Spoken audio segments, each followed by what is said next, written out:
In 1976, there was a football game between a Brazilian team, Cruzeiro, and the European Bayern Munich that would decide the winner of the Intercontinental Cup. The game was on 21 December in the Mineirão Estádio in Belo Horizonte. Both teams had 11 players, but the match started with the scoreboard showing 2-0 for Bayern Munich. This is a real story. Cruzeiro will need to score at least 3 goals to be the champion. Why did one of the teams start the match with such an advantage? Was this fair? This is the kind of question people have to answer when they discuss about the inequalities of the world. Some people are born into wealthy families where they receive a good education and have all facilities in life. Others are born into very poor family and have to struggle for existence since their early days. Some are born with very healthy bodies.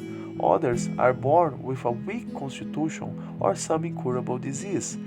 Some are born very intelligent, others not so much. Some are very beautiful, others ugly. Some are born with physical defects. Others are killed in the womb without the opportunity of being born at all. Just like in the game, the opportunities are not the same. Some start life with a huge advantage. How this can be explained? There are 3 possible explanations. First possibility is to say that everything is decided by chance. Therefore, instead of 2-0, the scoreboard could be showing 0-2, 199-56, or any other number. People that agree with this explanation believe that people are born in different conditions by mere coincidence. There is no superior arrangement, everything happens randomly. A second possible explanation is that there is a superior force, but this force is whimsical or partial. In the example of the game, this would equal to say the organizers of the game were partial to the European team and therefore they set the scoreboard 2-0 to give them the advantage.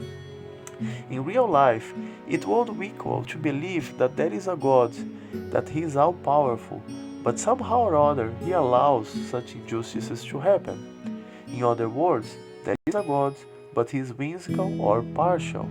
This is actually the idea prevalent in most Abrahamic religions, including Christianity, Judaism, and Islam. According to them, there is a God, and He created the universe and all of us. God is accepted as all-powerful, but since they believe that we live only once, there is difficulty to explain the inequalities and injustices of the world. If God is all-powerful and He allows injustice to happen, it won't mean that He is partial or whimsical. If God is just and good, and injustice happens because of the work of evil, it would imply that there is an opposing force that God has no power to stop. The conclusion then would be that God is not all-powerful. There are 2 gods and they compete between themselves. If one would accept that God does have the power to stop evil and He doesn't do so, it would imply that God is cruel or whimsical. This lack of a reasonable explanation makes people resistant to religion, since they can't find good answers to their inquiries. This makes many people lose their faith, becoming cynical or even turning towards atheism. However, there is a third possible explanation, and it's the law of karma. This is not the first time we are born in this world. We live in other lives and thus accumulated credits and debits that led to the positions we started our current lives. Someone is born rich because he did some pious acts in his past lives, and someone is born poor or with some physical defect because of some wrongdoing. There is a God in control, and He is both all-powerful and just. He makes the world work under perfect laws, and there is no injustice. We are responsible for our actions, and just like we are reaping now the results of our past actions, our position in future lives are going to be defined by the choices we make in this life. The same way God gives us free will to make our choices, He also allows us to reap the result of such choices. Ultimately, karma is a tool that allows us to experience this world, learn our lessons, and ultimately go back to our original position in the transcendental realm. The law of karma, as explained in the Vedas, describes the workings of the universe.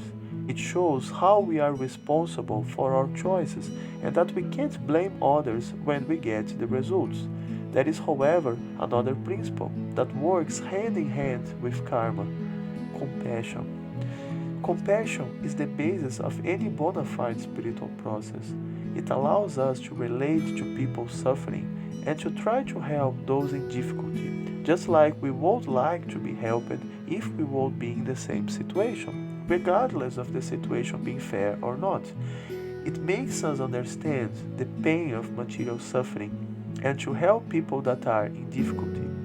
By doing that, our hearts become soft and we can understand spiritual subjects and progress in spiritual life. To properly understand the law of karma leads us to develop compassion and makes us better persons. By the way, in the case of the game, this is also the explanation for the incongruence in the scoreboard. It was a decision held in two legs. Bayern Munich won the first game 2-0, and therefore this was the starting score for the second game.